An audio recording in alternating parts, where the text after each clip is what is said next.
Assalamu alaikum to all our listeners. In case you all haven't noticed recently, we've had some considerable improvements to our audio quality. This is thanks to donations via our Patreon page, which we've used to reinvest into the podcast and into our software, our hardware, and our microphone equipment. And inshallah wa ta'ala, we're hoping to expand and improve more. And that is entirely through donations. We're, as you probably are aware, non-for-profit. So inshallah, if you have the capacity to help out, if you're a fan of Boys in the Cave and you're excited for the future, we have a lot of things coming, then please inshallah donate to us via Patreon so we can continue to improve for your benefit and for the benefit of the ummah, inshallah.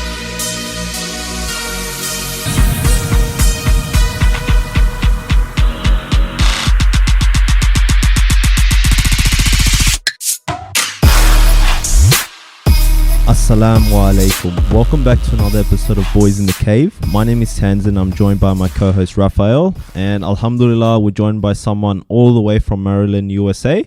So Shaykh Omar is who's joining us today in the cave, and Shaykh Omar has completed a degree in Islamic Studies from Azhar University.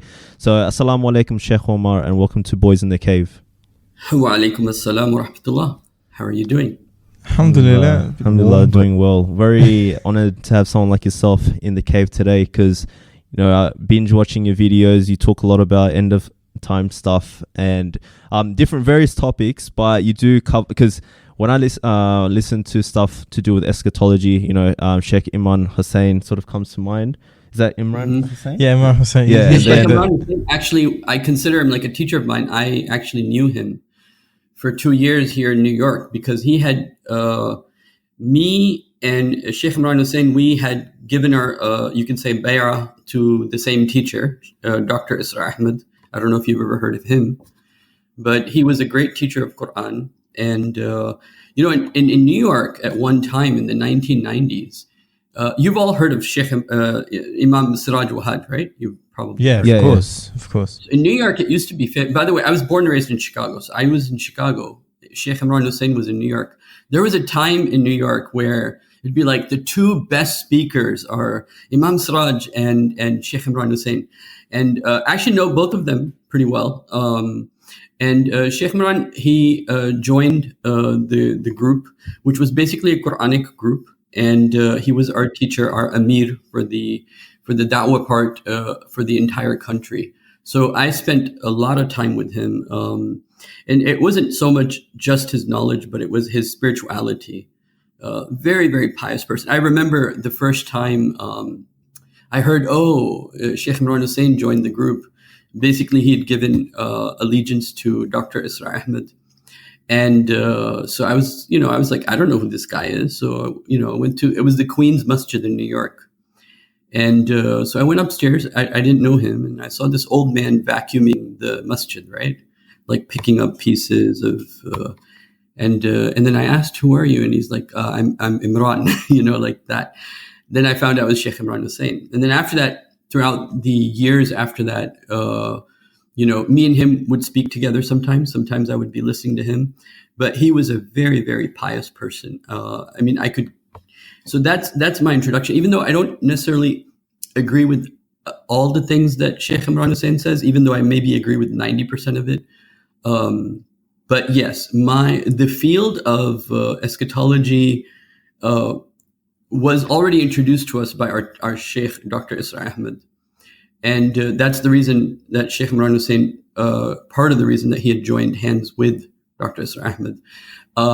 But then I learned more from him in terms of his views, added on to what we had already learned in other places.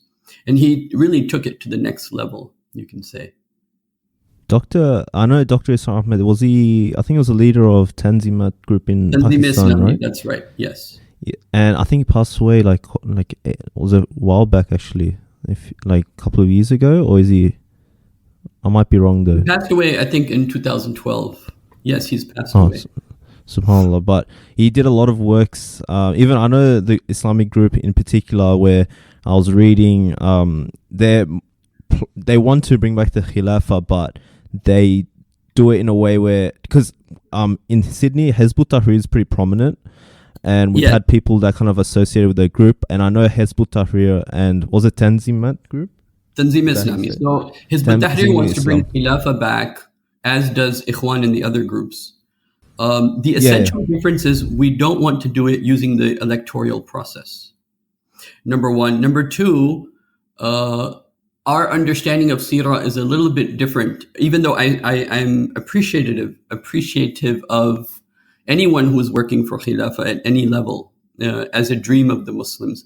And to me personally, it is a legacy that cannot be, you can't overlook it because of the Khilafah of Abu Bakr Umar. It just in terms of, as a civilization, it is, you can't ignore it as an ideal, you can say. But our methodology of bringing about social change is a little bit different from meaning you can understand the Seerah in multiple different ways, right? And then from understanding the Seerah from those multiple different ways, you'll have to choose which one do you think is most correct. And so we see the Makki phase as a phase of passive resistance. Take all persecution, do not retaliate. And then Medina is not a state because the word Quran uses for it is nusrah. The Fatha starts with Hudaybiyah, where the Prophet is accepted as, you can say, the leader now, right? I'll give an example. Israel, no one wanted to accept Israel as a state, right? You have to have other nations accept you as a leader for you to be a leader. So they weren't willing to sit with the Prophet, negotiate with him until Hudaybiyah happened. That's when Allah said, Inna fatahna laka fathan mubina. And then finally, a year after that, when Fathul Makkah happened, إِذَا جَاءَ نَصْرُ اللَّهِ وَالْفَتْحُ, when the help, the nusrah, and the victory. So the victory, you could say, really the actual takeover from a revolutionary perspective happened after Fathul Makkah. So we see Medina as a base, not as a state as such. And there are many points to that, which if you want me to elaborate, I can, but, Yeah, please do. That's actually an interesting discussion point. Well, for one thing, the Prophet had, sallallahu alaihi wasallam, Mithaqul Medina, which is the confederation, right? So in that treaty, the Prophet says, well, we'll protect each other. In the wordings of it, so no state says to its own states, you're all equal to the federal. This is one aspect. And the Mithaqul Medina starts with, the Prophet sallallahu alaihi wasallam, the first line of it, right, is basically that we are one ummah, meaning the Prophet Muhammad is one ummah. وَمَنْ لَحَكَهُمْ وَمَنْ جَهَدَ بِهِمْ أُمَّةٌ وَاحِدَةٌ مِنْ دُونِ النَّاسِ. They're one group other than other people. And then after that, the Jewish and then the other tribes, they're mentioned as a federation of nations or groups coming together. So it wasn't so much as a state. It wasn't properly a state. I'll give you another example. This will probably be a very good example. If you went to Badr, if you went to Uhud, if you went to Ahzab, if you went to any battle and didn't go, like in Uhud, 300 people came back, right? Because the Munafiqeen, 300, there was 1,100 people, 300 people came back. The Prophet didn't ask anyone, why did you go back?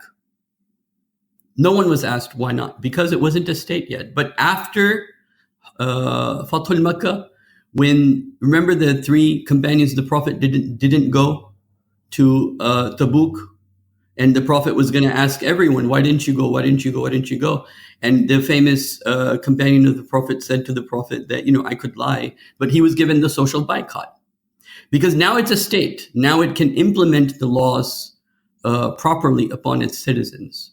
So that's how, and if you look at the Quran, like for example, Surah Saf, وَأُخْرَى تُحِبُّونَهَا, and the other thing that you love, نَصْرٌ مِّنَ اللَّهِ وَفَتْحٌ قَرِيبٌ, a victory from Allah, a help from Allah and a victory. The victory was taking back the Kaaba. This was it.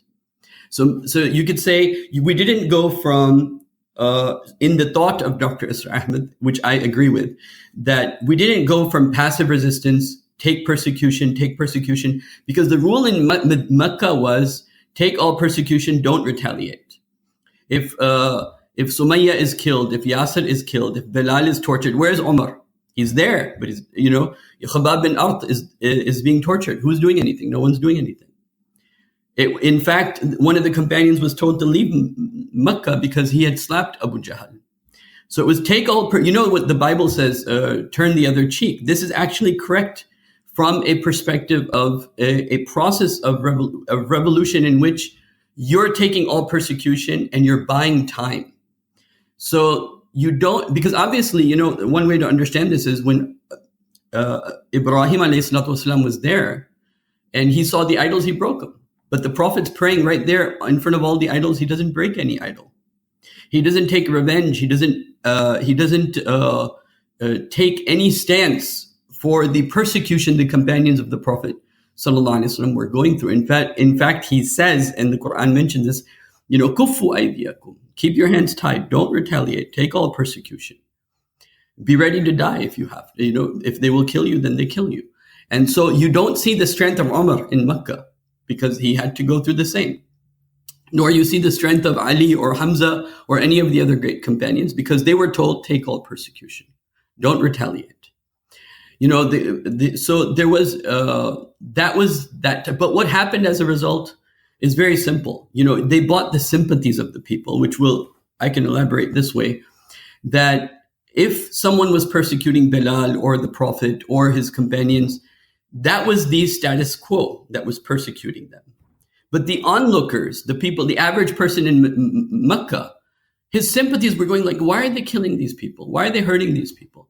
The sympathies, the silent majority was beginning to, and this became most evident in Badr. Because now in Badr, you know, the side that's on Quraysh, they're like, okay, who do we have here? Abu Lahab? Who do we have here? Abu Jahl? And who is over there? Abu Bakr, the person who used to help us. Muhammad, the person who used to help us.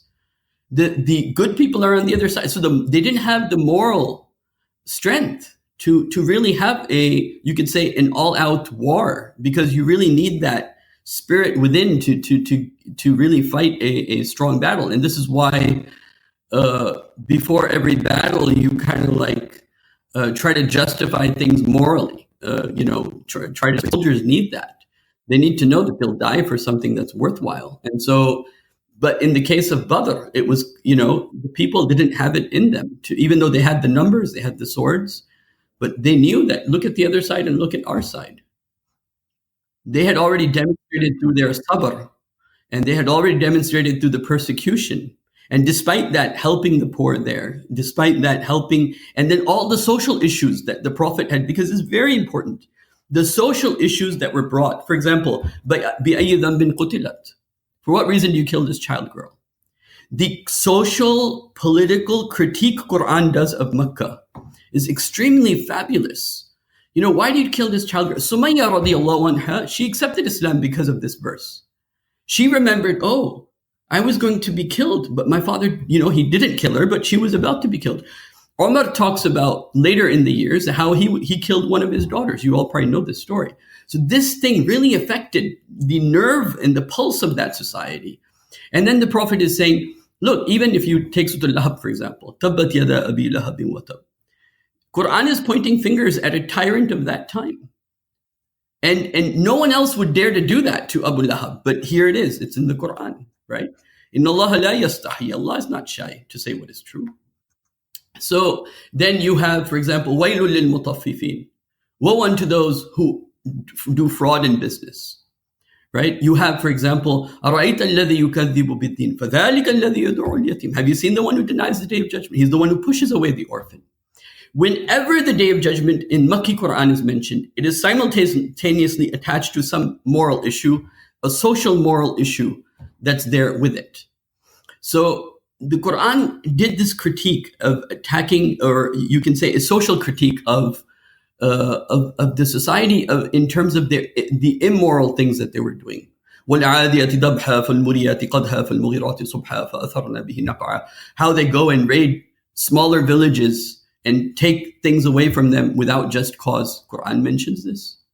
So while Quran is doing this, but the Quran is doing other things on the other side. The Quran is having a conversation with the Christians. Quran, like Surah Al-Maryam, is Makki. You know, in fact, Surah Al-Kahf, which would be the surah we would be talking about today, is Makki too. Then you have, the Quran talking to the Jewish people, talking to the pagans, talking to the atheists. The Quran is creating this discourse, and a big part of that discourse, especially in the Makki Quran, is a very profound critique of that society and the behaviors, the immoral behaviors of that society. So to clarify, the kind of methodology of Dr. Israr centers around the idea of a kind of grassroots social approach to reestablishing an Islamic kind of ground or state, and how does that actually, like, how does this process actually work practically in terms of, the 21st century? So okay. So there are different levels. So I was explaining the Makki part of it. So that's the street preaching, right? Then Medina is where now you have a jama'ah. You're organizing the jama'ah. You have an amir. You have a shura. You have a jama'ah. You have the discipline of listen and obey. And now you have a base from which you can now launch a movement. In Mecca, only 40 people or so people believed in the Prophet, and they were directly dealing with the Prophet. Medina became interesting because a group of the believers were in Medina and another group of believers were in Mecca. And so now you needed an organizational structure. There was going to be somebody else who's the Amir in Medina while the Prophet himself is in Mecca. And this is the reason for the Bay'ah. The Bay'ah is actually to organize the organization. And so now when the Prophet moves to Medina, he's now, you can say, he's actually now dealing with a group of people that he can trust, a jama'ah. But also when you have a jama'ah, on the one side, you have sama wa ata, we listen and obey. But on the other side, because you have an organization, you have the organizational problems. For example, people don't like each other, personalities don't get along with each other, et cetera, just normal organizational issues that prop up with any human being, even the companions of the Prophet. So in Medina, you're dealing with the movement aspect, and then you're dealing with the human aspect, but you're also dealing with the community, which is Medina itself. And then as that community gets stronger and stronger, and the Prophet, especially because wherever the Prophet was going, he was making treaties with the Jews, with the Christians, with the people that were around him. Wherever he would go for travel, he would be like, okay, how many tribes are we going to pass by, and how many of these can we have treaties with? The treaties were pretty simple, that you won't fight against us. And so as the Prophet was doing this, his, influence was growing, especially after the Battle of Badr. His influence started growing. Then you had the Battle of Uhud. And it finally came to the point which, by the way, over here, I want to very quickly mention, Hudaybiyah becomes very important. Because why? And this will probably show some light in terms of what I'm trying to say. The Prophet has a dream, sallallahu alaihi wasallam. He says, I'm going to go for Hajj. And he goes there they leave their arms behind. Now, what are the people in Medina that didn't go with the Prophets? What are they thinking? لا ينقلب الله ورسوله. That Allah, لا ينقلب الرسول والذين معه. Those that are with the Prophet and the Prophet, they're going into the mouth of the lion, Makkah. Those people that have been fighting with the Prophet went into Hudaybiyah without weapons. They thought they'll never come back, right? And so this shows the power of the power of civil disobedience, the power of, and a modern day example, I'll give you two. One, I'll start with Iran. The Shah of Iran was very worried that a revolution is just on the way. Iran at that time, this is in the 1960s and the 1970s, there was a lot of communist influence, but the United States had propped up a government of the king at that time, the Shah. And, Khomeini was in France. And so the Shah had put in a martial law. No one will leave the house after 8 o'clock. Khomeini gave a fatwa. It's haram to stay inside your house after 8 o'clock. So on the one side, the people, they're being told you can't leave the house. On the other side, they're saying it's haram to stay inside the house. So the youth, especially the university youth, they came out. Now what is the army going to do? It's going to shoot, right? So now the army starts shooting. But a nation state's not made to fight its own people. It's made and it's designed to protect its own people. So now the army comes and it starts shooting 500, 1,000, 2,000, 10,000, 15,000, 20,000. when it's shooting its own brothers and sisters, they have to lay down the arms. They can't continue to fight. And this is how the Ayatollahs of Iran, they took over the Iranian government.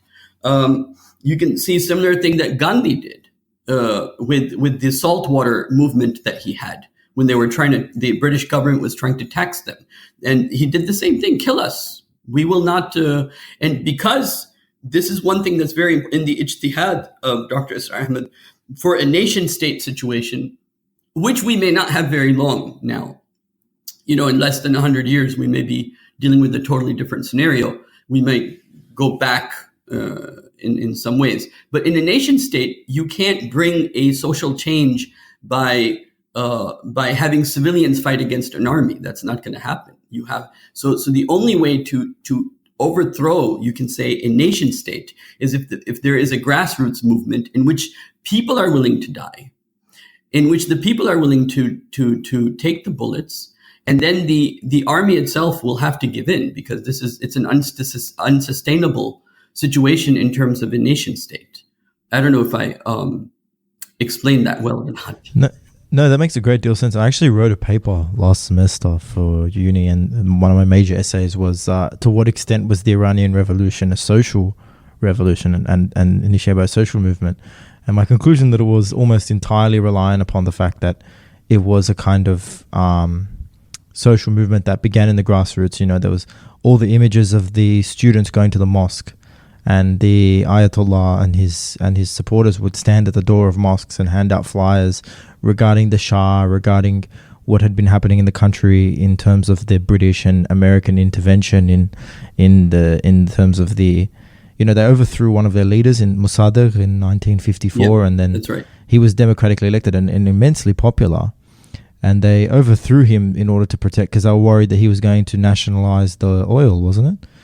And so, was it nationalized? I'm pretty sure it was nationalized the oil industry and stop the Western monopoly. That's right. So it was entirely a kind of social, a civil disobedience and a kind of social protest. Yeah, if you remember the Palestinian picture of the Palestinian boy that got shot, like he was there with his dad, and then one of the snipers, it became very popular. Do you remember this?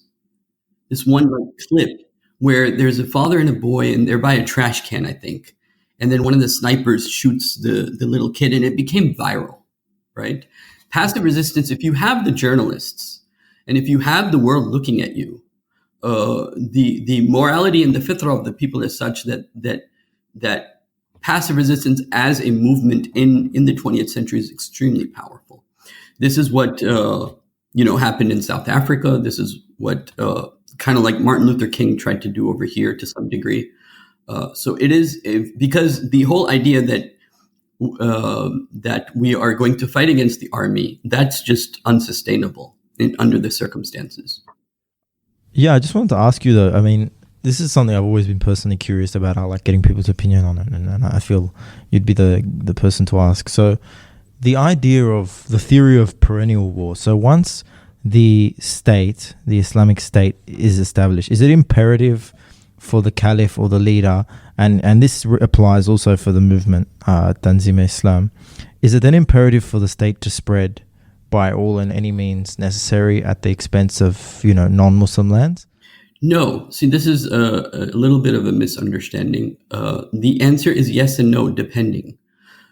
First of all, there are means to spread the message today that we didn't have before. For example, the media, the internet, and so on and so forth, right? So now, if there is a legitimate reason to have war, meaning a just war, that's on one issue. Then as far as, in an Islamic state, the foreign policy would be the spread of Islam, but that will not be like, the idea is not necessarily it's going to be the foreign policy by conquering lands, okay? Even Isra Ahmed has talked about the importance of the media and so on and so forth. So the simple answer is, if there is a reason to have war, there will be war.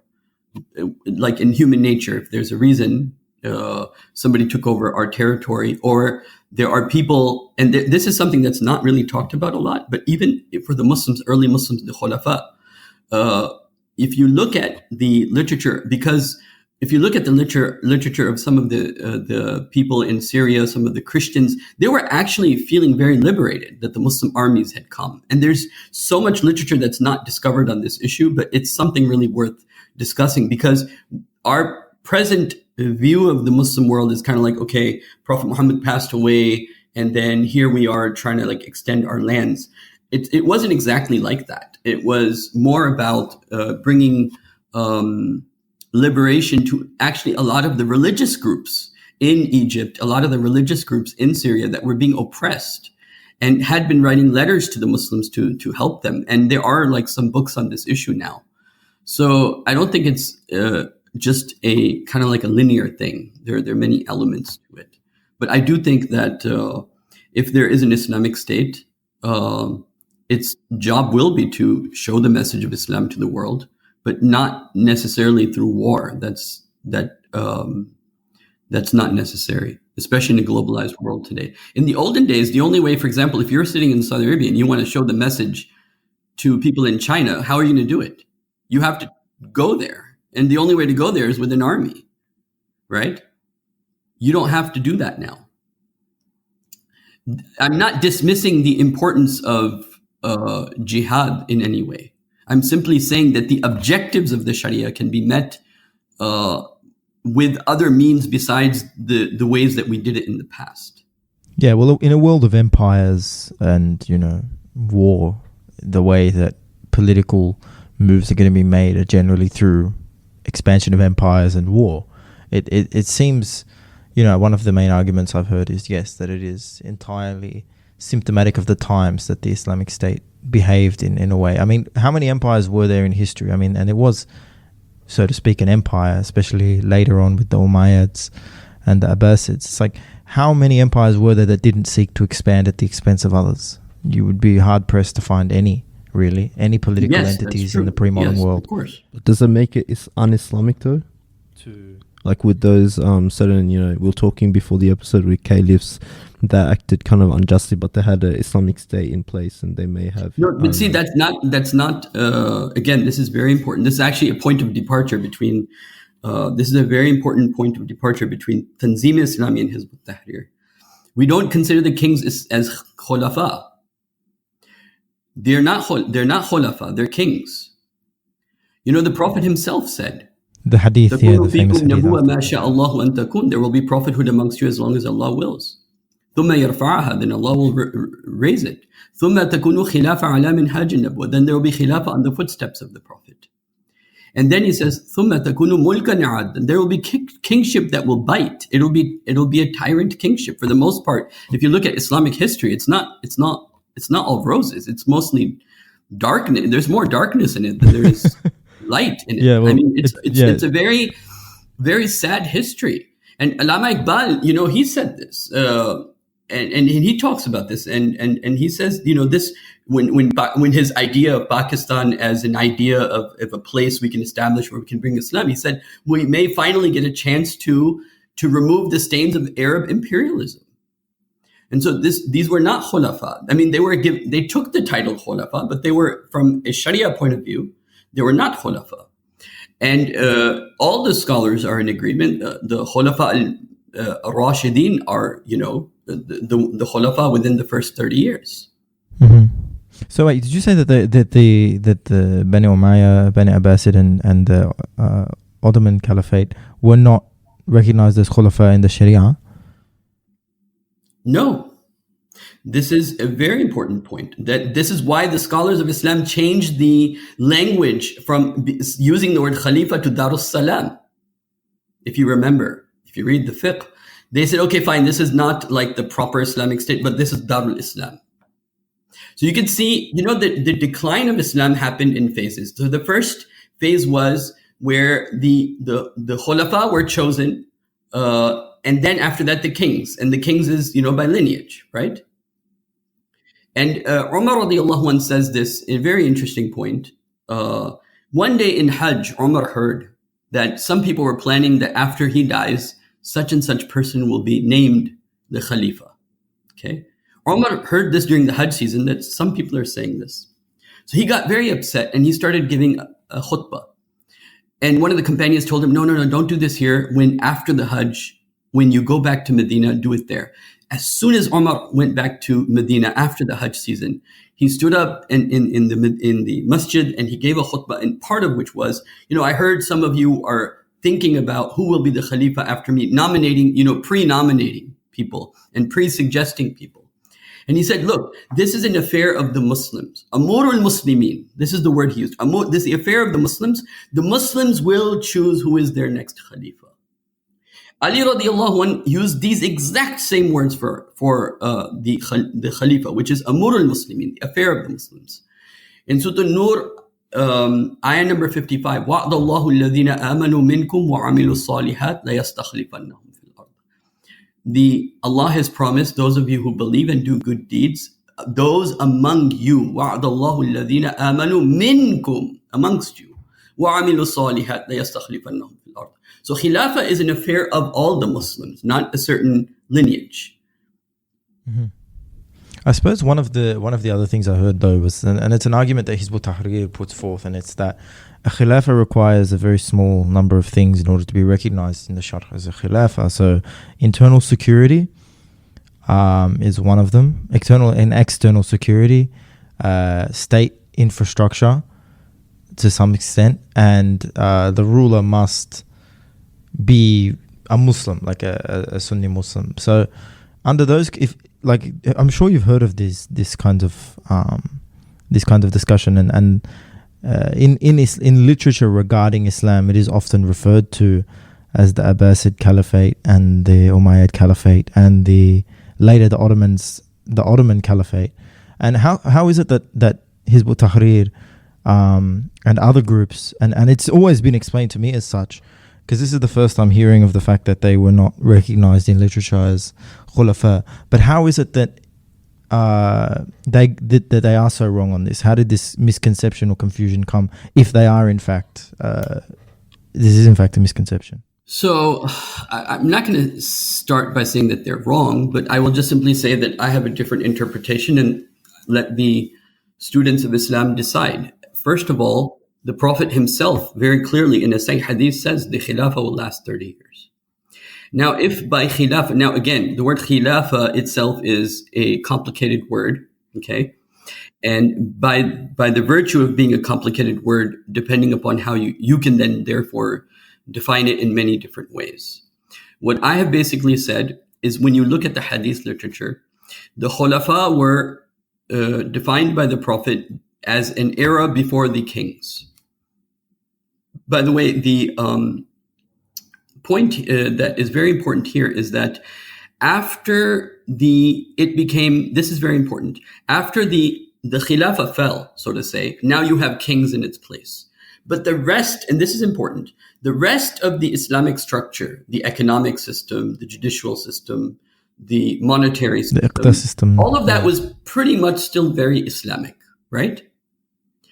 So only, and you got to remember this also, it's a very important point in social science perspective, which is that nowadays we have the TV, we see the news, we see what's happening politically every day. So the politics affects us a lot more than, let's say, somebody in the Umayyad Empire or the Abbasid Empire, the farmer, right?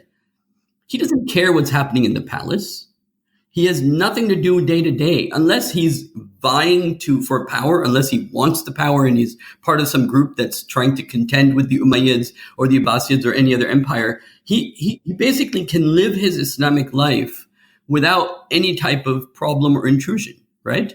And so because he didn't deal with politics day to day, he's living his life, and all that other part of his life, going to the qadi, the money exchanging, if there was some laws of inheritance, or a scribe is writing down a contract between two, all of that was completely Islamic that was being done. For which reason, one thing that you would find very interesting is that until the time of Qadi Abu Yusuf, before that, if you remember, Abu Hanifa was asked to become the Qadi. He said no, he was put in jail. You probably remember that. And similar things happened with other people, that in order for the king to kind of like justify himself, he needed some big name to be the Qadi who would justify himself.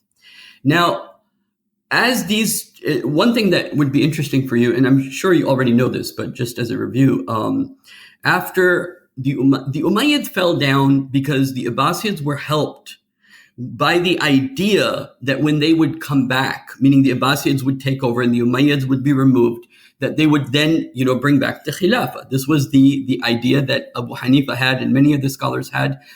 And that was the promise given to Abdullah bin Muhammad was his name. He was known as Nafsu Zakiyah. He was from the family of the Prophet. And in fact, the Umayyads killed him off. But later on, when Safa took over the Abbasid Empire, then he kind of redacted that promise that we would bring the family of the Prophet on top.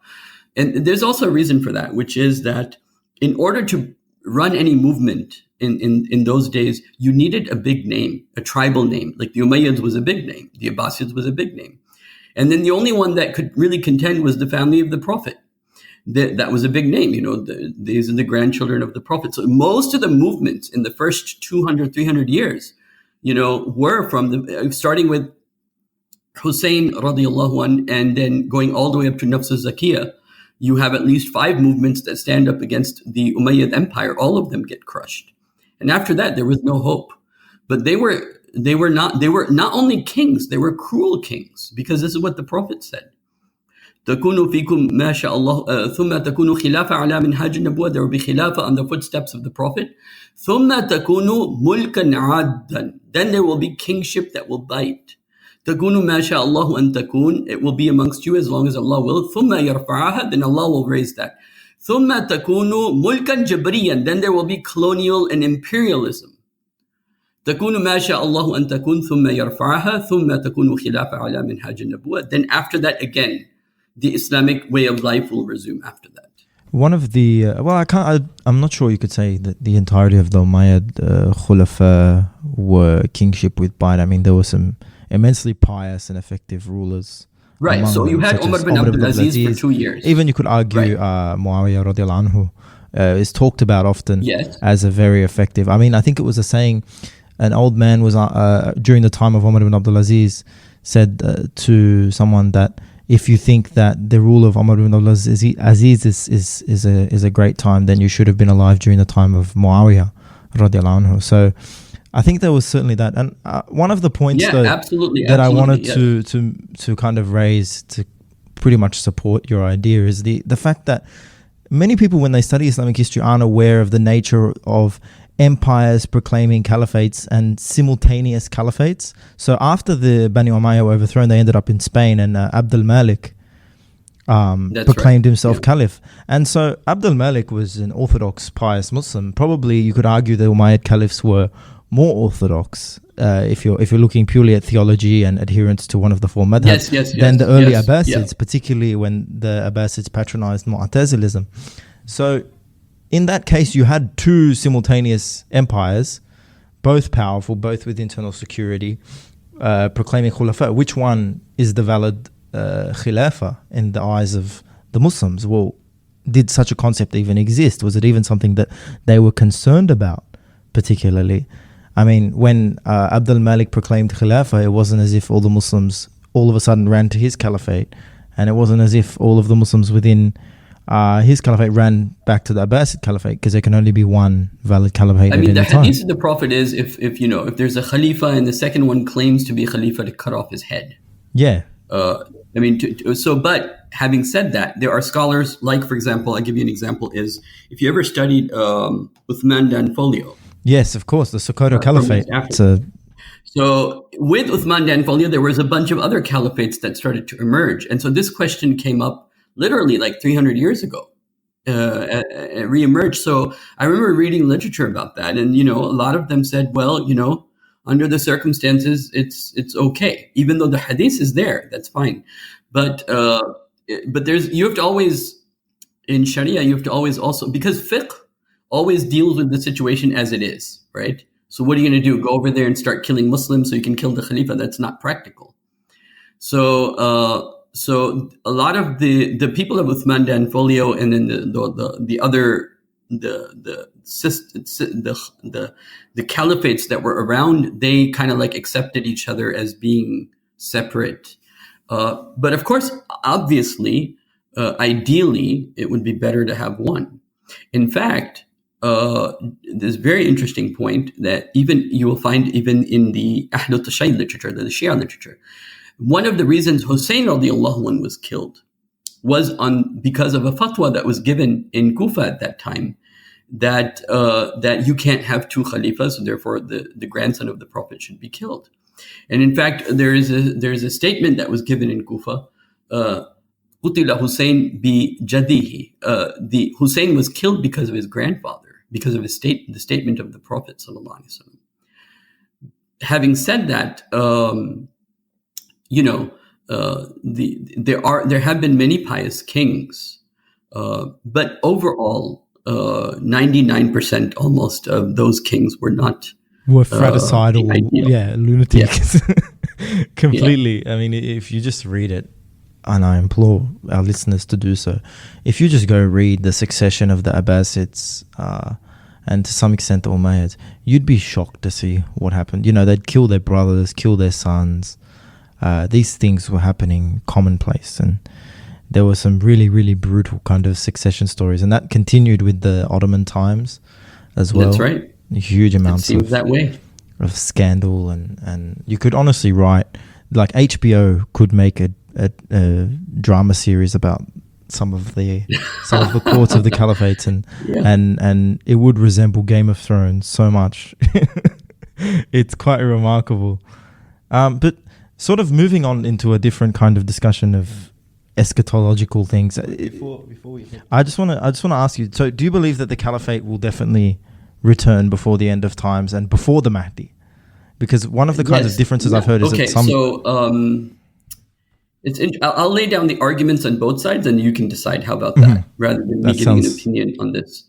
But will Khilafa come back? Look, under the circumstances, if anyone other than the Prophet would have said Khilafa or Islam would come back in any shape or form, I wouldn't have believed it. Because I would have just told the Muslims that, look, Allah raises some people and they have their time, and then other nations come, and, we had our turn. And it was a good turn, 1,000 years, good enough. And now we need to kind of like accept things the way that they are until maybe, not anytime soon. But on the other hand, I'll say this, is that everything else has been tried. Communism failed. We are at the end of democracy. The worst form of democracy is a democracy in which the majority and minority are divided based upon ethnic lines. This has happened in Israel now. This has happened in India now. It already happened in Germany, as you know, and is beginning to happen in the West now. You have the far right that that are aligned based upon the ethnicity that they have against the minorities on the other side. This becomes the worst shape of democracy, that where now the majority is going to create an environment that is very hurtful to the minorities. So my point was, communism has been tried, democracy has been tried, socialism has failed, capitalism is failing, left, right, and center. So what's left? Where will humanity go? What I wanted to ask you though, because I do come from kind of the HT background. I'll put on my HT hat on, and one of the arguments they make for, let's just say, bringing back the Khilafa is that like the Khilafa is needed so that certain fiqh rulings can be applied. So if they can't be applied, then that means that Islam's not being fulfilled. So I'll give you an example. In Hanafi fiqh, the caliph has to institute the whoever does the Jummah khutbahs. The head of state has to kind of pick the person to do that, right? So that's like one example. So since we're not in a Khilafa, there's no one really instituting that fiqh ruling in place. So that means that Islam is only partially being fulfilled, right? So that's kind of the HT lens, right? So yes. With the Tanzim Islam kind of ideology, would you say that do you see Islam being fulfilled partially, or is there that sort of concept? Because what happens is that, fiqh rulings can be kind of changed. So people can say, yes, we have Islam, we got to pray 5 times a day, this and that. So it's, those fiqh rulings can be applied to, can be molded to time and place, right? And HT are like, no, we've got to, it's kind of strict, like they're strict on their rulings. So if those rulings can't be applied, that means that, Islam's being partially fulfilled. So what's the Tanzim Islami sort of train of thought when it comes to that? Like, for example, would you say that right now, because, there's no Khilafa in place, are you still fulfilling Islam holistically, or is it necessary for a Khilafa to be in place in order to institute those fiqh rulings, or can fiqh rulings be, interpreted in different light, in time, different age and time, that sort of stuff? So there are obligations we have as individuals and obligations we have as a collective, right? Which usually we know as fardul ayn and fardul kafaya. So in this sense, obviously, as fardul kafaya, as our obligations as a collective, we are not being Muslims as a collective. There's no question about that. But the difference I would add here is that the idea is not the supremacy of Sharia. The idea is the supremacy of Allah. There's a very important difference, because it's not about the legal system. Because one way that, if I have time, I'll go into this, but the point I'm trying to make is that yes, if you're not fulfilling a certain portion of that deen that Allah sent, then you are deficient in that. And until you complete that, you will remain deficient. And the Prophet said this, مَنْ مَاتَ وَلَيْسَ فِي أُنُقِهِ بَيْعَةٌ مَاتَ مِيَةً جَاهِلِيَّةً.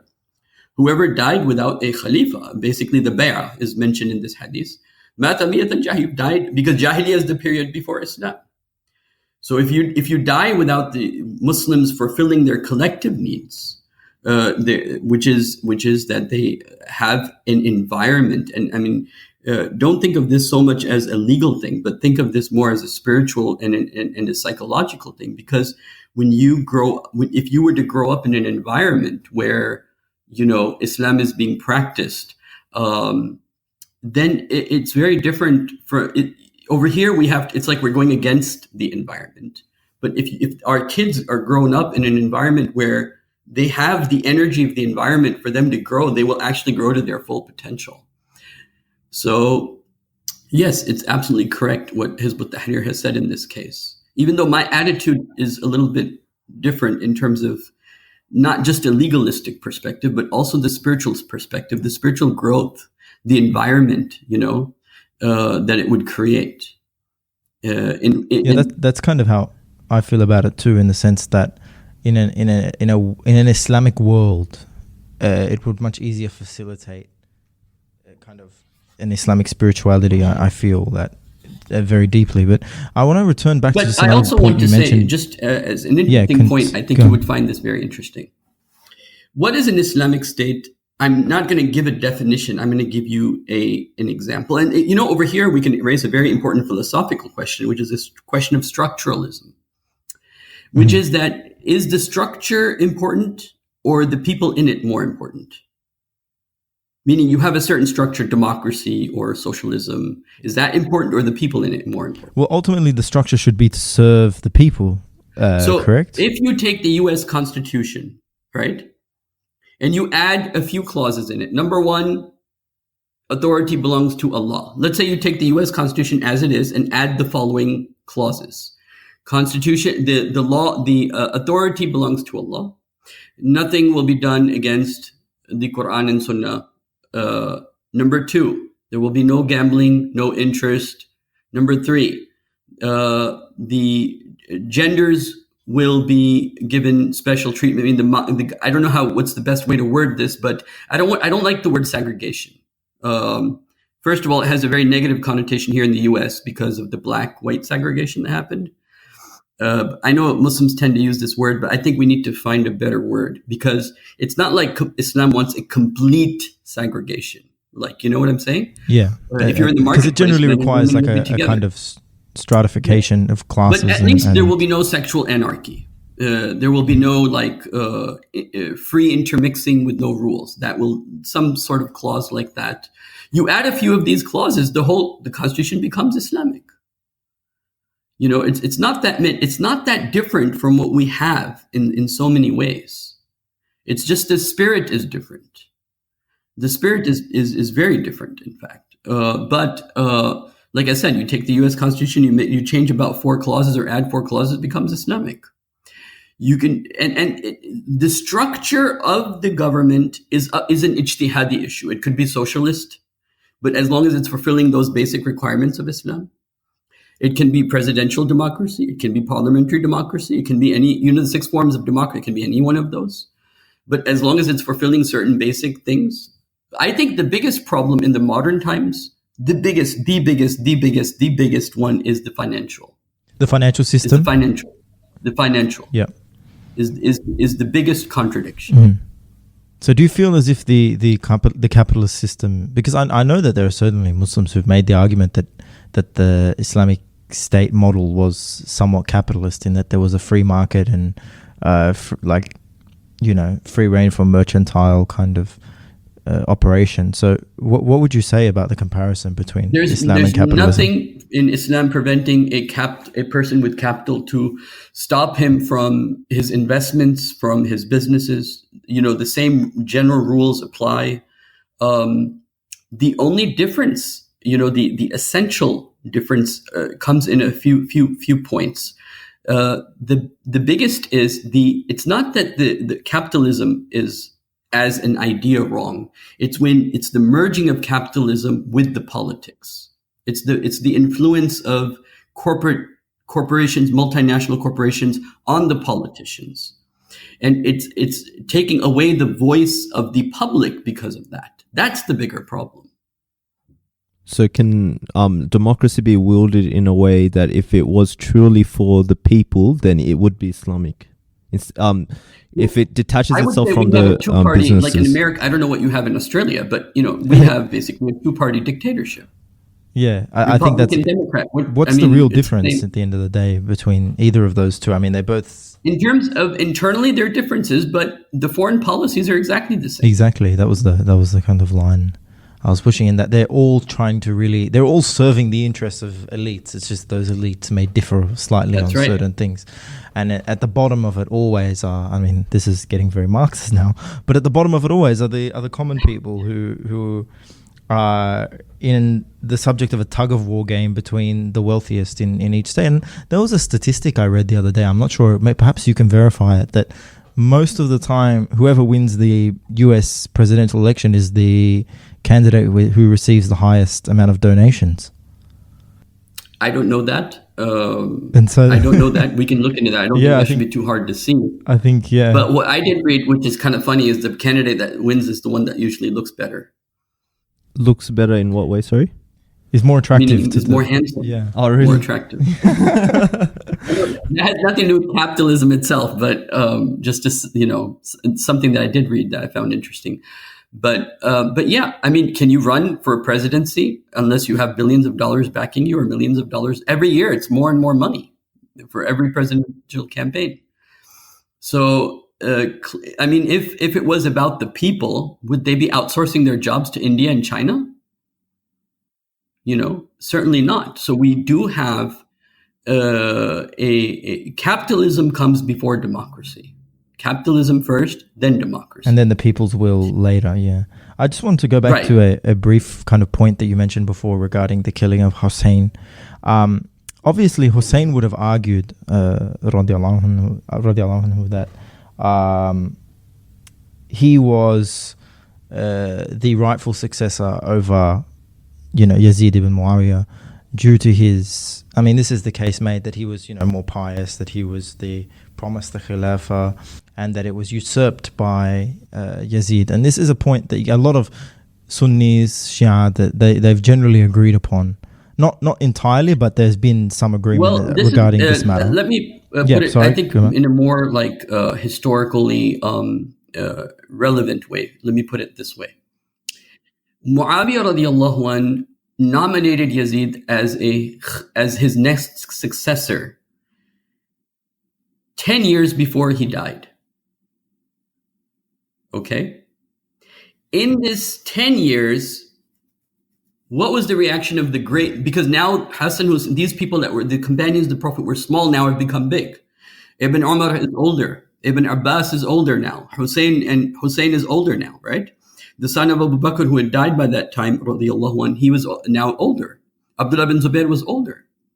Now, because of the wars between Ali and Muawiyah, now those 5 great ones, okay, the grandson of Abu Bakr, Abdullah bin Zubair, Ibn Abbas radiallahu anhu, Hussein radiallahu anhu, Ibn Umar, the son of Umar, and the son of Abu Bakr, okay?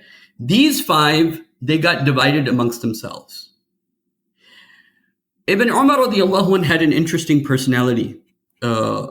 He decided, and Ibn Abbas decided at first, that, look, we've been fighting each other, right? Mm-hmm. They were kind of politically quietist. Bloodshed. Yeah. We don't need more bloodshed. So even though they disagreed, clearly this is in the literature, they disagreed with Yazid being the next in charge, but they didn't want to create a situation of civil war yet again.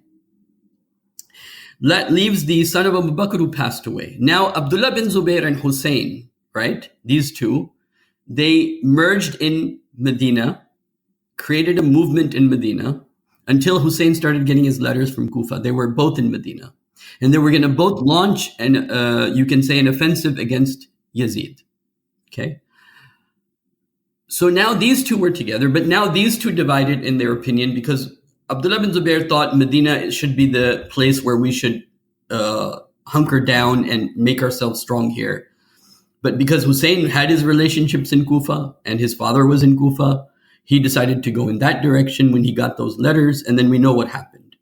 But essentially, none of the companions of the Prophet agreed with the idea that Yazid should be the next in charge. It was a matter of, do we want more bloodshed, or no, we don't. We can't let this happen. Mm-hmm. I mean, the point that I was going to move on to from that was how important do you think in the idea of Khilafa? I mean, obviously you don't believe that any of them were Khulafa, but how important is the idea of the piety of the leader in that case, and the creed of the leader and the orthodoxy of the leader? Because many would argue that Hussein was obviously more pious and what we would say more orthodox, even though the term of orthodoxy probably then was not entirely formed. And I was wondering if that is how important is that condition? Because I know that there are certain statements made by certain Islamist groups that have made me kind of wonder, well, how important is that? Because regarding the Daesh and the caliphate, the so-called caliphate of the Islamic State in Syria, which was, well, we all know how that carried out. Yeah. There were people who said that if they had actually managed to secure a state, and these were not people who were necessarily from the kind of Salafi persuasion themselves, if they had managed, they would also say in the same breath, but if they had managed to secure a state, they might have a case that their Khilafa is valid. Well, to answer the first question, in the time of the Prophet, the gradation, and this, this is the ikhtilaf between Umar and Uthman, by the way, this question that you're asking. Umar radiallahu anhu gave preference to the Badris, for example, right? He gave preference to the people the Prophet had said something, like the Ashra Mubashra came first, then the people of Badr, then the people of Bayt al-Ridwan, then the people who accepted Islam after Mecca. So Umar, whenever he wanted to make a decision, he'd be like, for example, the council he made of 6 to choose the next Khalifa was mostly of the Ashra al-Mubashra. This was his way of kind of like grading people in his mind. Uthman radiallahu anhu was like, no, we're all Muslims, we're all equal. Like it doesn't matter what the Prophet said, but as Muslims, we're all Muslims. And this was the opinion of Uthman radiallahu anhu. We don't have the luxury that Umar had and the other Khulafa had, that were early Khulafa, of knowing what the Prophet has said about a certain group of people, or whether they participated in Badr and participated with the Prophet in Uhud, and they gave bay'ah to the Prophet in such and such occasion, or these are the people that accepted Islam later, so they're not there from the early part of the struggle. We don't have the benefit, you can say, of making that type of distinction, correct? So then how will it be? This is an interesting question. From the perspective of where we are today, it will simply have to be Muslims in an environment where Muslims commit themselves to practice Islam. They will have to choose one amongst them. There may be other people that are under them that are more pious, but that doesn't matter. Yeah. No, I do kind of understand that being the case. And there's also the argument too that, and this is the argument that kind of formed out of the opinion of Ibn Omar and some of those who had become quite tired of the bloodshed. And it's often cited that a saying amongst the ulama is, it's better to endure 10 years of tyranny.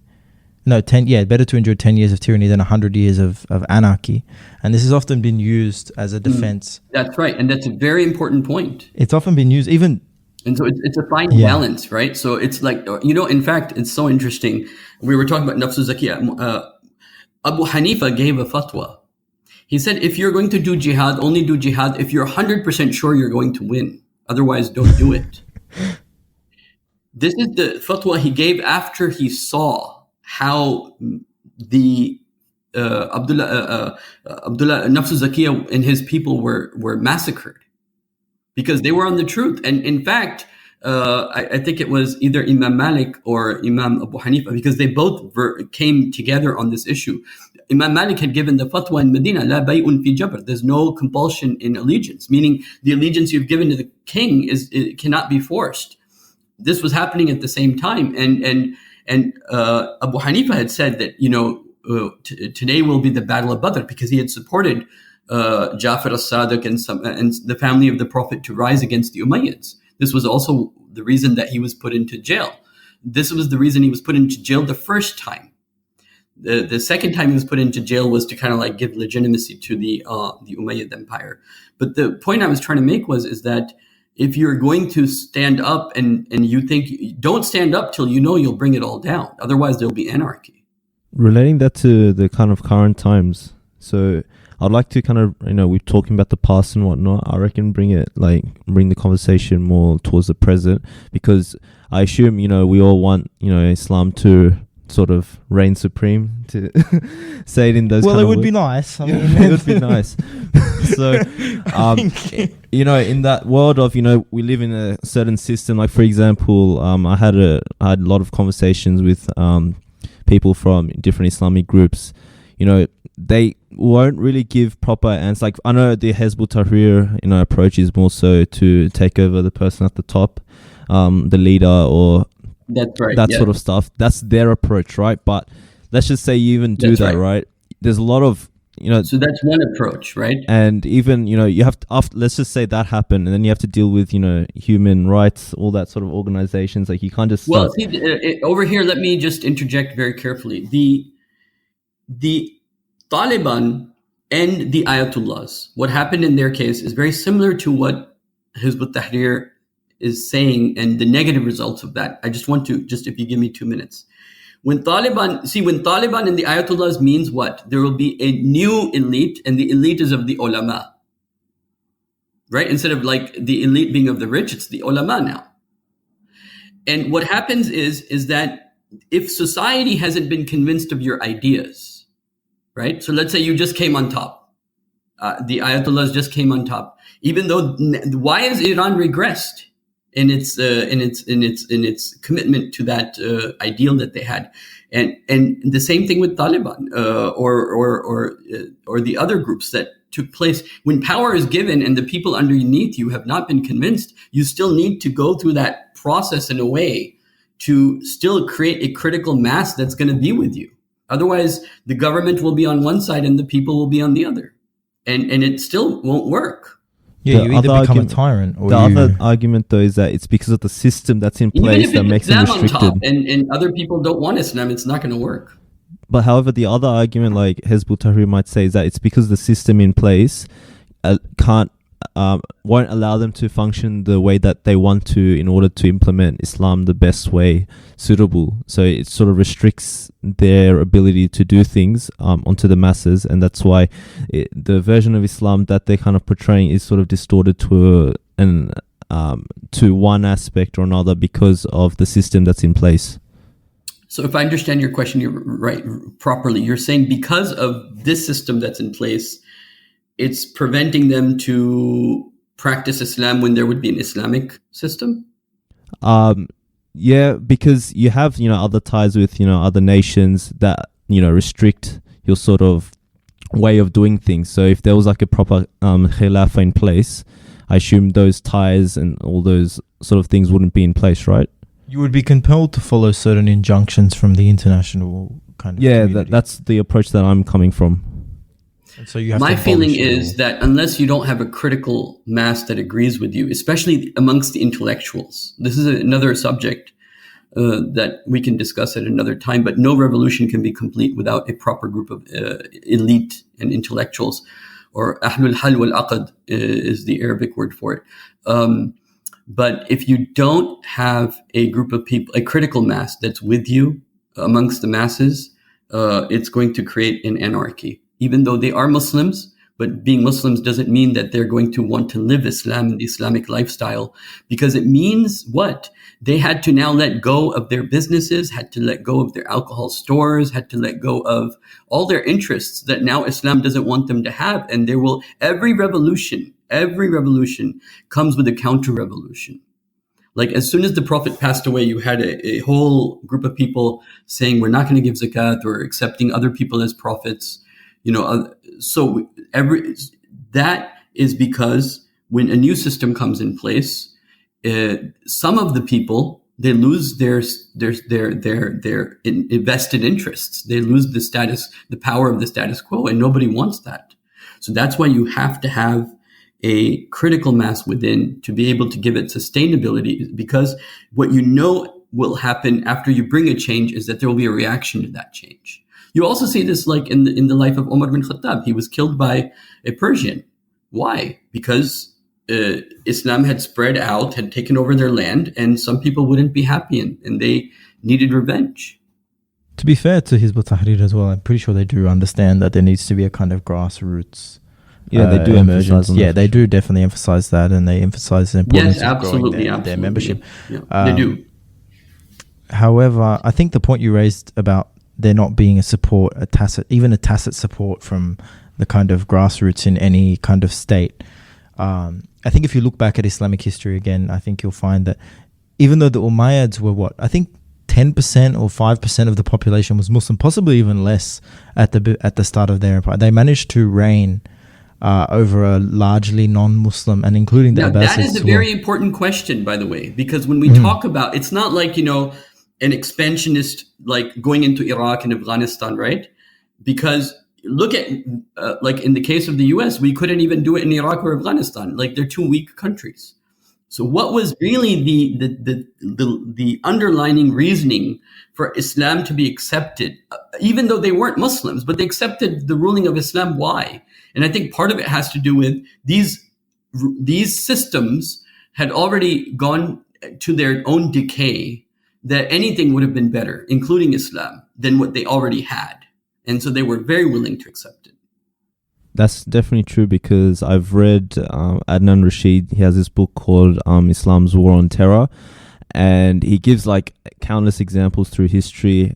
Even in Islamic Spain, I think the Jewish people were kind of being persecuted, and then when Islam took over, it was also called, you have the Islamic Golden Age, but during the reign of Islam, it was also the Jewish Golden Age, which is kind of strange. And I remember he gave this beautiful example where he said there was a Jewish man. He said, if I left my suitcase, or I think it was a Jewish man, I think it was someone from overseas. He came and saw Islamic Spain. He said, if I left my suitcase and came on the street and came back a week later, it would still be there untouched. SubhanAllah. Mm-hmm. So not only that, I think even during the time of, I can't remember, I think it was Umar radiallahu anhu, where I think there was particular Christian sect that kept getting persecuted by the rulers. I think it was the Ebionites, I think, from memory. Yeah, and they pretty much, they were getting persecuted so badly. So then when Islam sort of came, they accepted, the Jewish Golden Age took place under Islamic rule in Spain, and they welcomed again, just to go back, I think when you ask the question, what it was the really underlining issue, going back to the point I was making, is that what does a government do when it becomes oppressive? One of the 5 things every government does when it becomes oppressive is it increases taxes. Okay, to the point where the average person, it's almost unsustainable for them, because as you know, if you read Ibn Khaldun's theories, also as a government becomes bigger and stronger and more comfortable, right, it has more expenses, and where is it going to pay these expenses from? By taxing the people. And what is Islam's policy, or had at least in the Khulafa al-Rashidin al-Mahdiyin, in which most of this expansion was done, they hardly required any taxes, right? Because we're not talking about the modern era again. We're talking about people, their only interaction with the government was the people that collected taxes. Like, you know what I'm trying to say? So it was coming with an army and demanding XYZ taxes or half of your harvest, versus Muslims saying, oh, well, 1 dirham per year. Okay. If you read the treaties of the Prophet with the Christians, you would be surprised about how little the taxes were. And this was a great, and it's so interesting. I think that taxes play a great role in history in general, and they played a great role in the expansion of Islam. And there were other reasons too. The other reasons were, for example, one of them I'll mention very quickly and then we can move on, but is Islam established garrisons. Now, if you remember when the US went to Iraq and Afghanistan, they went into Kabul, they went into Baghdad, they went into the cities where the civilians are living, right? Muslims, they established a city called Kufa and a city called Basra. These were garrisons. These are cities away from the civilian, so the civilians are not disturbed. And they established their military cities outside the cities, and the Muslims, the companions of the Prophet, many of them, would be helping these citizens in their whatever day-to-day problems were, rather than going right into the middle of the city and creating that terror of a military right in the middle of the city. They created cities outside, which played a big role in the level of fear the people had, right? And so there were a lot of things like this. Taxes was an issue. How our military came in was a big issue. How our military helped the people was a big issue. So this actually, I think, is a subject that needs to be looked at, a subject that needs to be thoroughly understood. Because I think America did a great service in the sense of going into Iraq and Afghanistan and not getting the reaction they were expecting, and not getting that, the people with them, versus when you look at the Islamic empire. So what was the difference? And this is a very important question to look at. Yeah, the Americans, the same thing happened to them in Vietnam as well, outside the Islamic world. I think, they dropped huge amounts of ornaments on Vietnam, more than they did in both world wars combined, and they still couldn't, batter these farmers who had spent all their lives in a rice paddy into submission. And I think that just goes to prove your point and really hammer it home the fact that you need to have grassroots support when trying to transform a state. And the Muslims certainly were able to achieve that. And I think one of the things... Having said that, brother, I just want to say, so therefore, the biggest issue for Muslims today is we need Iman. But which type of Iman? Iman that has an intellectual dimension. One is, I'm born Muslim, and I'm Muslim because my parents are Muslim. Mm-hmm. I'll borrow the Christian word, reborn. Every Muslim needs to be reborn with a conscience Iman, but that will only come when he is intellectually convinced this is the truth. Mm-hmm. Yes, of course. And I think akhlaq plays a huge role as well, and the character that comes with being reborn is central to any kind of success of the Muslims. Because for me, as a revert or convert, that was the thing that I recognized amongst Muslims who I saw and encountered, the shuyukh and the ulama. And I can't imagine what it would have been like with the early generations, but the akhlaq and the adab of these people was not typical of what I found in human beings.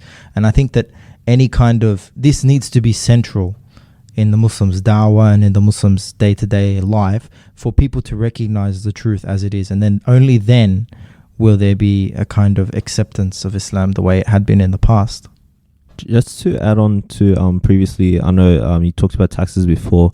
I To add on your point, I remember I was reading somewhere where like during the times of Khilafa and stuff, the non-Muslims that sort of lived in the Muslim lands, they wouldn't even know who the Khalifa is, like, because in this age we're sort of bombarded with technology and internet and stuff. We know what's happening, politically, but back then it was just like they were like, oh, did the Khalifa change or whatever? Like they didn't even know that kind of information, right? So it was more so to do with what affected them on a day-to-day basis. But in terms of taxes, I definitely agree that they paid a lot less. However, would you say like because at the end of the day, the government do need to make revenue.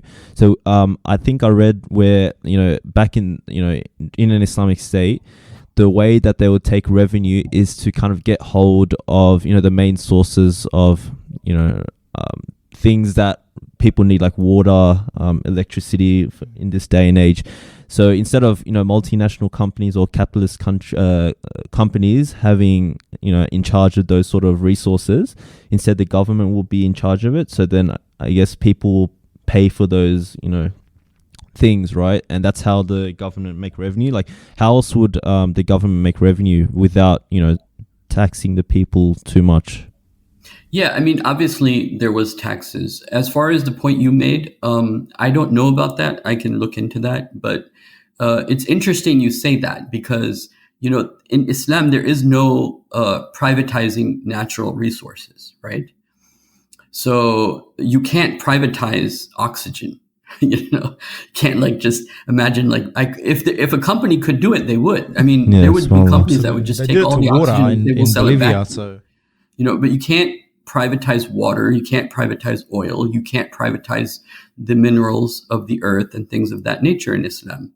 And so that could be one of the sources of I don't know the history of it, but from a Sharia point of view, the digging out and taking out could be one of the sources of the natural resources, could be one of the sources of income for an Islamic government. Yeah, absolutely. That's like that's a different, because that's where I guess capitalism comes in and takes control of today's society, where they have a hold of the natural resources. Yeah, but corporations have a hold of everything. I mean, they privatized water in Bolivia. I'm sure you're aware of that kind of thing. But yeah, I mean, the battles of the future are battles over water, not over oil.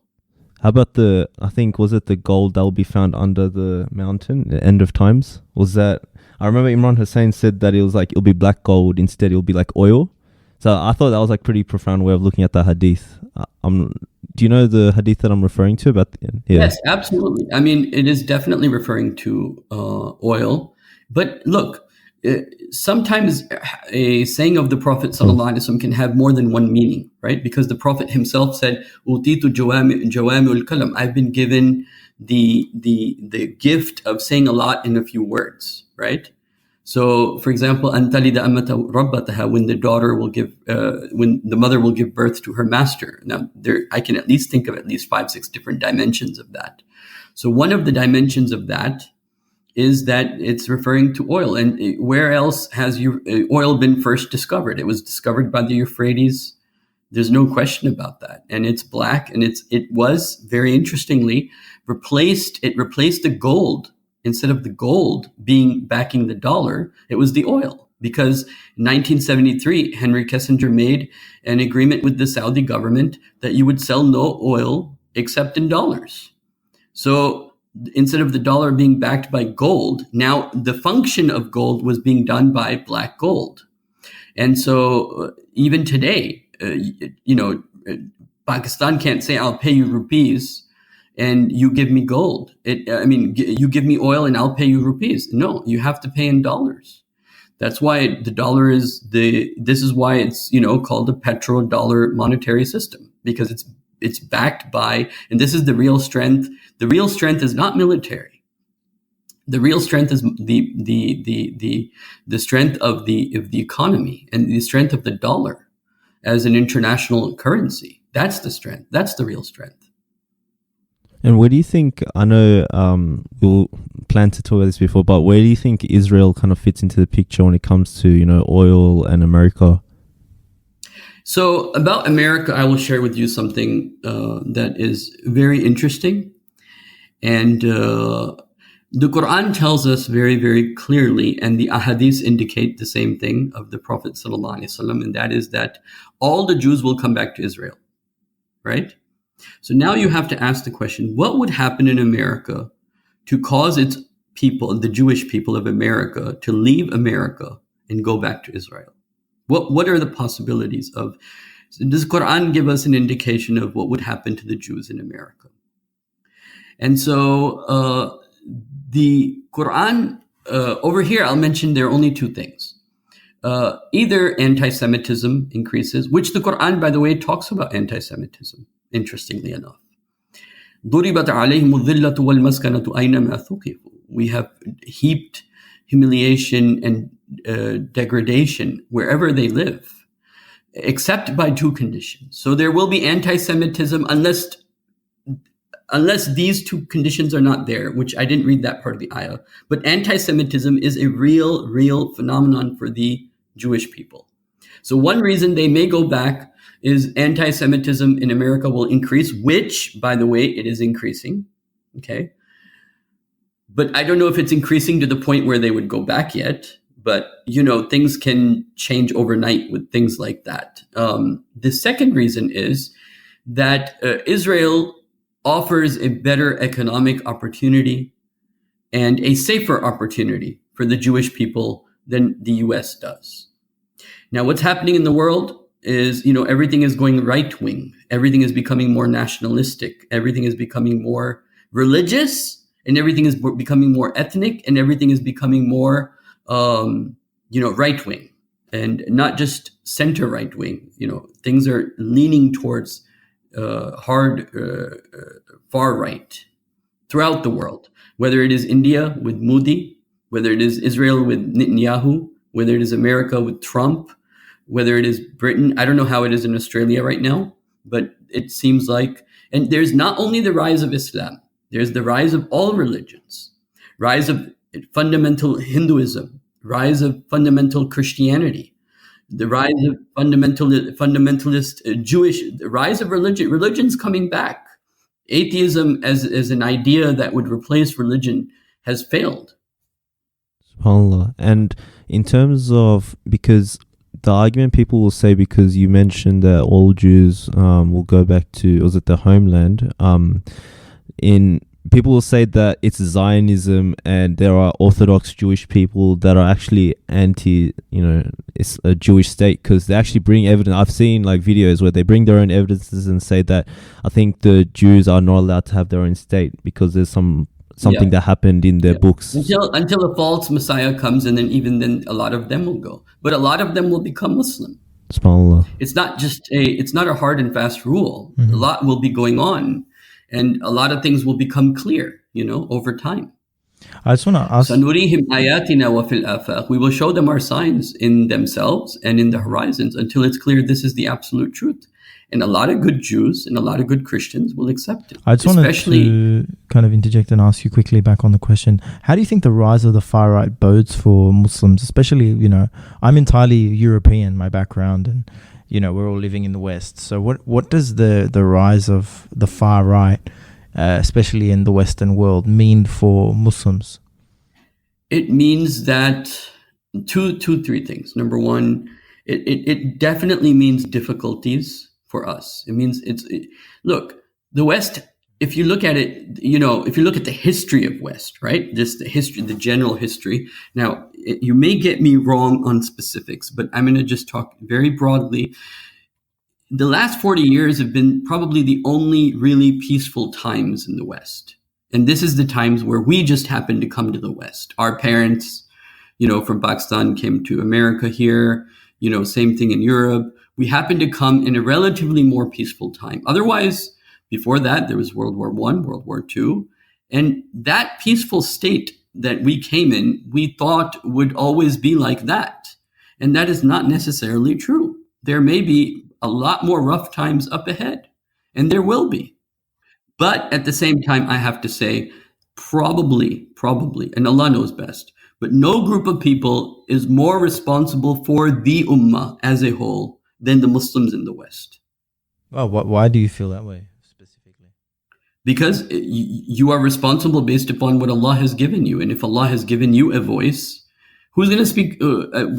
Like, for example, in terms of our voice, our monetary power, our intelligence, the resources that we have before us, we're responsible more in front of Allah on the Day of Judgment than the other Muslims. It's very interesting. I think that's something that is a miss on a lot of Muslims. We always hark back to the old days and we have this kind of nostalgia, but thinking about our position in the West, our financial position and our access to scholarship as resources. Over here, just on this point very quickly, I'll mention that there are two prophets of the West, Musa and Yusuf, two major prophets. And you know the Quran uses the same word. And why are Egypt is part of the West. Western civilization starts with Egypt.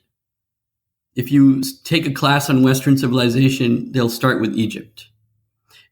And the point here is the words used for Yusuf and the words used for Musa exactly the same. And these are the two Western prophets. The words used for Musa was يَنْفَعْنَا أَوْ نَتَّخِذُهُ وَلَدًا. He will either benefit us or we will take him as our son. The exact same words for Musa. When they found Musa, the baby, they said, oh, يَنْفَعْنَا أَوْ نَتَّخِذُهُ وَلَدًا. He will benefit us or we'll take him as a son. Immigration as a phenomenon is a peculiar thing, particular to the West. Okay? And they take people as their sons, or they think, okay, people will come and they will benefit us. This is a phenomenon that's very, kind of like mentioned in the Quran in the sense that it's referring to Western prophets. And so where will it put us? Now, this is what I feel. There are two extremes. One is Fir'aun. What did he do to the Muslims? He made them his slaves.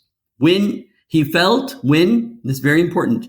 When he felt that the population of the Bani Israeli is becoming more than the Qibtis, when they were a threat, when the minorities become a threat, then your attitude changes. But before that, when Yusuf was just a minority, he was even in the treasury of the king. He wasn't a threat. But when that same minority now becomes more than the majority, the attitudes change. So you can say that in the West, there will be two, you can find probably two, either they're very welcoming or then they will oppress you. This spectrum is there. But what the Quran shows is when the Muslims increase in number in the place where they were not in large numbers, and then they increase like Bani Israel increased in number compared to the Fir'aun's people, then they become a threat. And this is what's happening is Europe and America are worried that what will happen when the minorities outnumber the majority. I can tell by, governments definitely discuss the idea that, Islam, the spirit in Islam, its ability to kind of muster up the Muslims in order to fight for a cause, right, is very powerful. And it's something pretty much, I think Muslims around the world have this kind of zeal in their heart when it comes to the deen compared to perhaps, other religions, especially on a political realm, be on a social realm, be in any realm. Like, we have that intent to go out into society and do something. Whereas you did mention the rise of right wings, and I agree with that to some extent. But I think in terms of Islam rising forth, it's able to. You think the right wing is basically right when they're concerned about the rise of Islamic kind of presence? Is that what you're saying? I think. But their angle of it is saying that it's a bad thing. If that makes sense. Well, but obviously, we work for the justice. I actually had a discussion with a neo-Nazi guy, and he was like, "You know what? I don't hate Islam. I don't have any problems with Islam.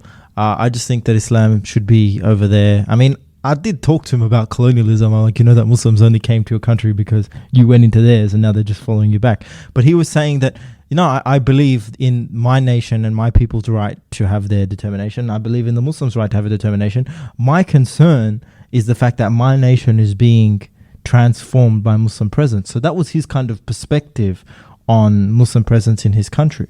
So yeah, I think it goes back to what we said earlier, like how would a Khilafa sort of look like? There's this perception that, it's a Sharia law and someone will chop your hand off. But I think, like, ideally, this is my personal perspective, I could be totally wrong on this, but let's just say if Islam was implemented in the West, right? I don't think much will change. Like, slowly, you try to phase out the national, billion-dollar corporations, in terms of having a stranglehold on natural resources. But in terms of day-to-day life, I think, yes, there'll be more, maybe, Adhan will be played out loud, that sort of stuff. That'd be nice. Yeah. That would be nice. But I think in terms, there'll be more justice. Halal meat as well. Yeah, because I remember I read something about Umar radiallahu anhu when he took over Al-Quds. I remember the people there, what happened is that Umar radiallahu anhu set up his own kind of place for the Muslims outside of the city where the majority of the non-Muslims kind of lived, so that they don't interfere too much with their daily life. So it's not like a dramatic change overnight, but slowly over time, Muslims will start, incorporating themselves into the city and doing trade and that sort of stuff, and slowly phase in. So I don't think, it's going to be a whole, a huge change overnight, if that makes sense. I don't know if you'd agree with me, Sheikh, but what's your take on that? Ideally, at least. Two things. I think I'd like to add two things. First of all, if the majority obviously doesn't want Islam, until that time, our first claim, like me as a Muslim in America or a Muslim in Europe, or my claim to the Ahlul Kitab is what?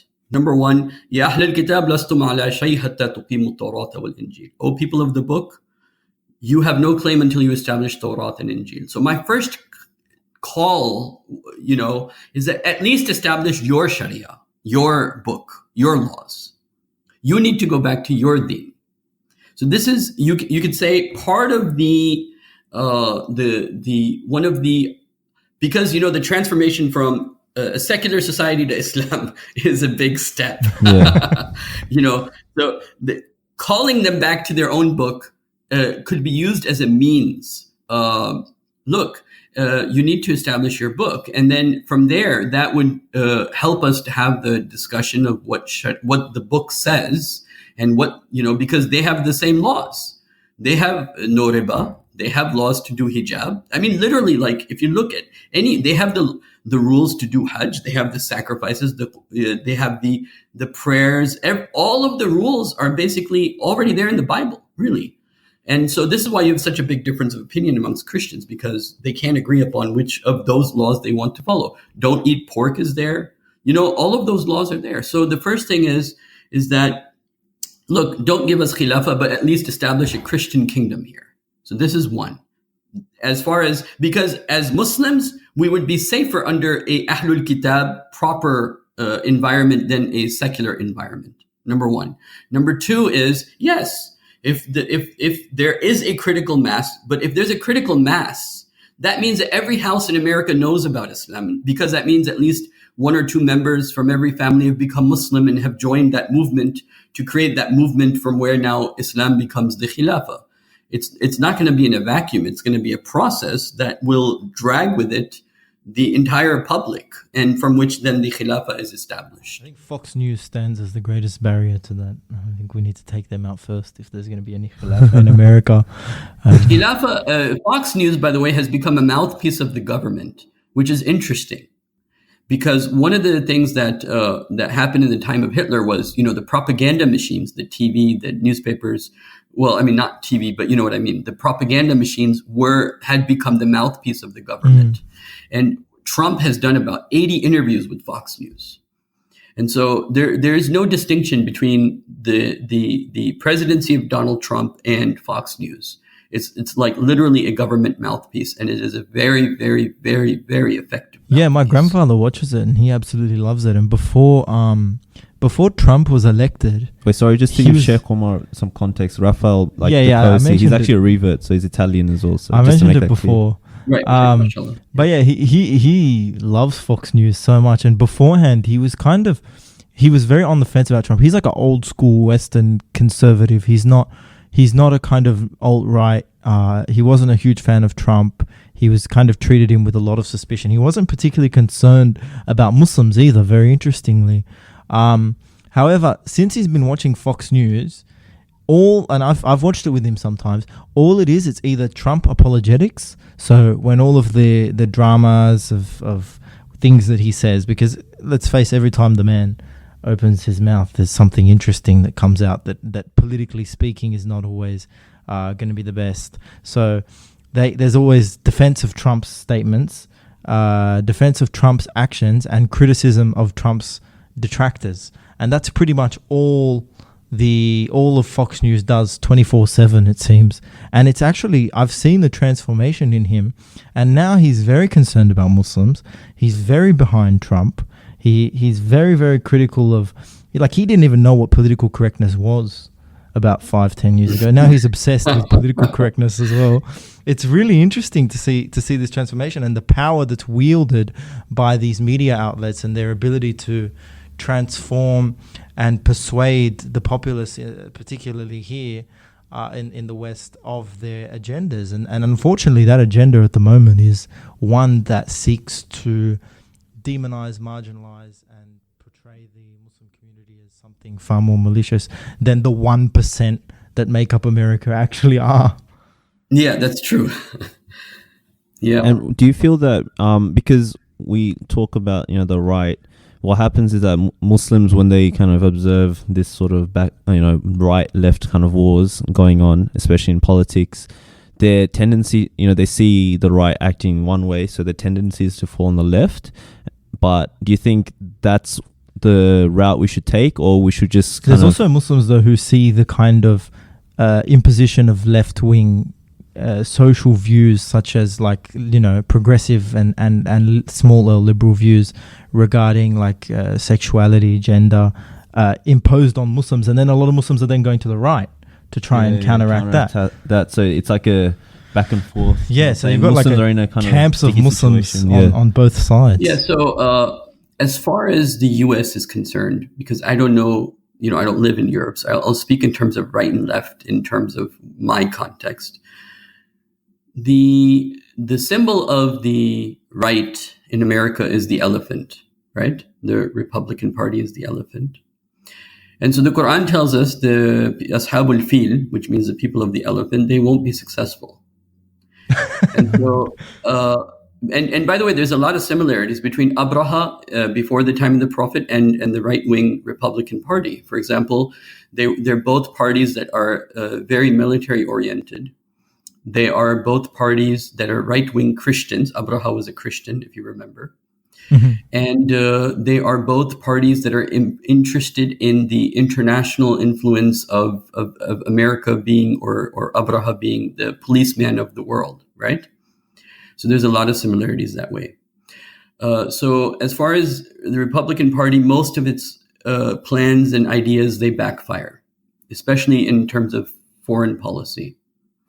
Now, as far as the donkey is concerned, which is the symbol of the left, the Democrat Party, the problem with them is that they have good slogans, but they don't do anything. Like, I'll give you an example here in the U.S. The black people, majority of them vote Democrat. But what has the Democratic Party ever done for any of the minorities that vote for the Democratic Party? What is the Democrat Party has done little to nothing for the black people. And so we are in a difficult situation in terms of which party will help us. I think that we have to know the limitations that national parties may not help us, even though should we be involved or not involved is a different question.